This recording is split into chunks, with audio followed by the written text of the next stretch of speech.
Bapak, Ibu, Saudara yang dikasihi oleh Tuhan, salam sejahtera dalam Tuhan Yesus Kristus. Mari kita merenungkan kebenaran firman Tuhan tentang nasib.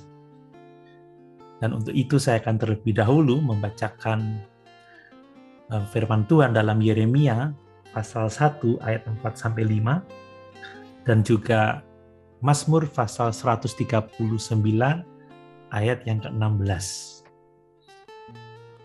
Demikian firman Tuhan. Yeremia 1 ayat 4-5. Firman Tuhan datang kepadaku bunyinya, sebelum aku membentuk engkau dalam rahim ibumu, aku telah mengenal engkau. Dan sebelum engkau keluar dari kandungan, aku telah menguduskan engkau. Aku telah menetapkan engkau menjadi nabi bagi bangsa-bangsa. Mazmur pasal 139 ayat yang ke-16. Matamu melihat selagi aku bakal anak, dan dalam kitabmu semuanya tertulis hari-hari yang akan dibentuk sebelum ada satupun daripadanya.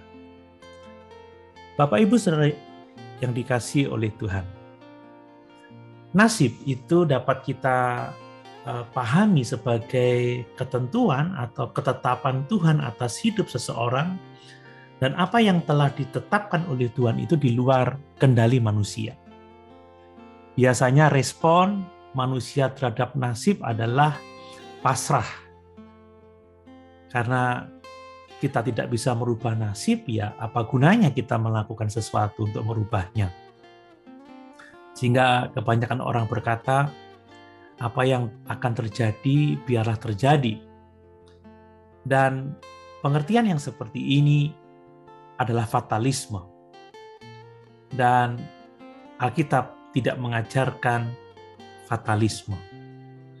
Nah, dikaitkan dengan kehendak manusia, maka Alkitab mengajarkan bahwa manusia itu diciptakan dengan kemampuan untuk memilih.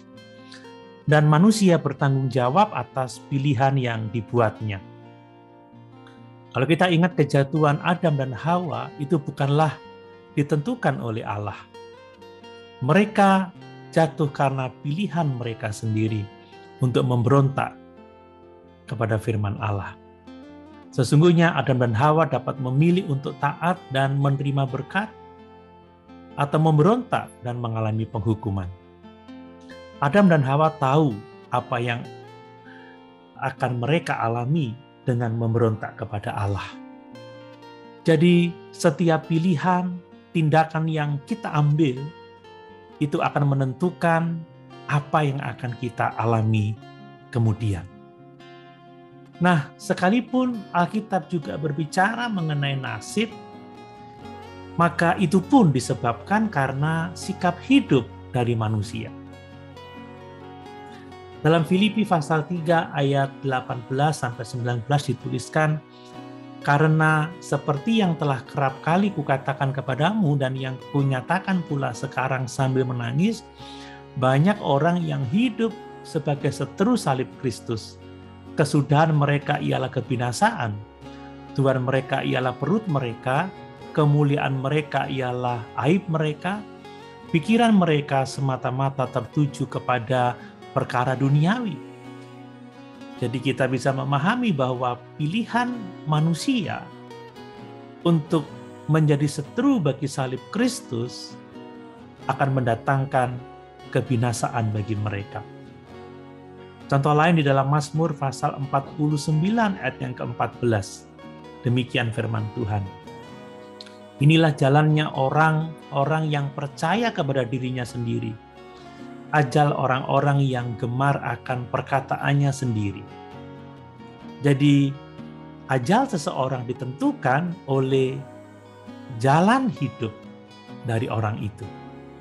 Kemudian di dalam Wahyu pasal 20 ayat 13 kita membaca, maka laut menyerahkan orang-orang mati yang ada di dalamnya, dan maut dan kerajaan maut menyerahkan orang-orang mati yang ada di dalamnya, dan mereka dihakimi masing-masing menurut perbuatannya.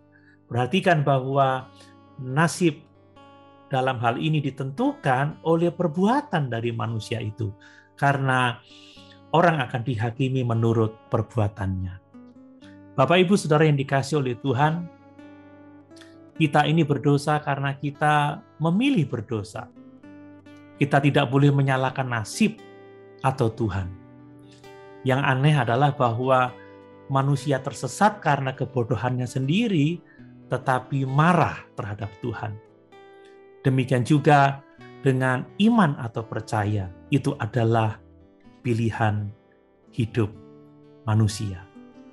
Nah, kita harus juga mengetahui bahwa nasib itu tidak dapat dilepaskan dari kemahakuasaan Tuhan. Kita tidak berkuasa atas nasib kita sendiri juga. Mengapa? Sebab Allah yang Maha Kuasa, Dialah yang memegang kendali atas segala sesuatu yang terjadi. Hal ini disebut sebagai pemeliharaan Allah. Tidak ada kebetulan dari setiap kejadian di atas muka bumi ini. Allah terus bekerja agar rencananya yang mulia dapat terjadi dalam kehidupan manusia, dan itu semua untuk kemuliaannya. Kita tidak bisa melawan rencana Allah. Itu sebabnya mengapa Menara Babel tidak bisa dibangun. Oleh karena Allah tidak menghendaki itu dibangun. Semua keputusan itu berasal dari Tuhan. Ingat Amsal 16 ayat 33 menulis, undi dibuang di pangkuan, tetapi setiap keputusannya berasal daripada Tuhan. Allah tidak pernah lepas tangan dengan apa yang terjadi dalam hidup kita. Allah lah yang menggerakkan hati manusia untuk melakukan sesuatu. Dan Allah bisa memakai siapa saja. Bahkan orang-orang yang jahat dapat dipakai Tuhan untuk menggenapkan rencananya, seperti dalam kisah penyaliban Tuhan Yesus untuk pengampunan dosa kita. Sebagaimana Yeremia 1 ayat 4 dan 5 dan Mazmur pasal 139 ayatnya ke-16, jelas bahwa nasib itu adalah rencana Allah dalam setiap pribadi kita. Kita bisa memilih untuk mengikuti rencananya atau tidak. Kita bisa memilih percaya, taat, atau memberontak kepada Tuhan. Tapi yang perlu kita ketahui adalah bahwa rencana Tuhan bagi kita adalah rencana yang indah, rencana yang penuh dengan damai sejahtera. Bagian kita adalah percaya dan taat kepadanya, maka kehidupan kita ditentukan untuk kemuliaan di dalam Kristus Yesus Tuhan kita. Haleluya. Tuhan Yesus memberkati.